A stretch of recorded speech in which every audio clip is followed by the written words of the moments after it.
turimų žinių susisteminimo temos.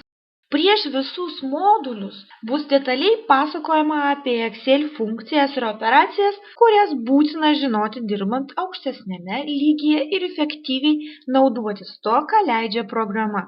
Tai ir Pay Special, lyg ir žinoma operacija, bet ne visos galimybės. Pavyzdžiui, tai, kad galima greitai transponuoti lentelę.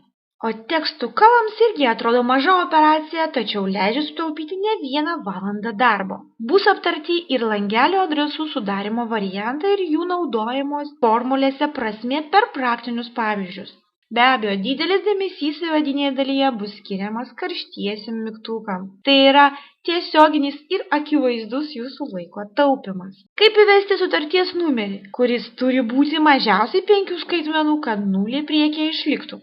Kaip numatyti formatą, kuris vietoj įvestos datos rodytų savaitės dieną. Ar sumuojant 23 valandas su 5 nesigautų 4 valandos, o būtent 28. Kaip nurodyti, kad vietoje neigiamos reikšmės rodytų tekstą ir daugelis kitų su duomenų formato susijusius klausimus nagrinės tema Custom Formats. Kaip panaikinti dublikatus, o kaip juos tik identifikuoti. Apie tai vadinėje dalyje bus kalbama temoje dublikatai. Ką daugiau gali funkcijos, atrodo žinomos nuo pirmos pažinties su Excel dienos ir naudojamos kiekvieną dieną, tai sum, count, if ir kitos atskleis temą elementarios funkcijos.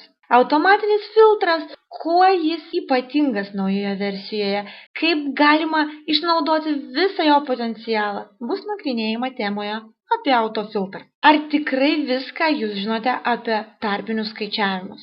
Visas jo funkcionalumas bus aprašytas temoje Subtotals. Tai yra apžvalginio seminarų ciklo pabaiga, kuris skirtas visiems pažangiems ar potencialiai pažangiems Excel vartotojams, kurioje aš jums tik trumpai parodžiau kai kurias nagrinėjimų temų galimybės. Pilnas paskaitų kursas jums pirmiems bus pasiūlytas adresu, kuriuo jūs užsiregistravote.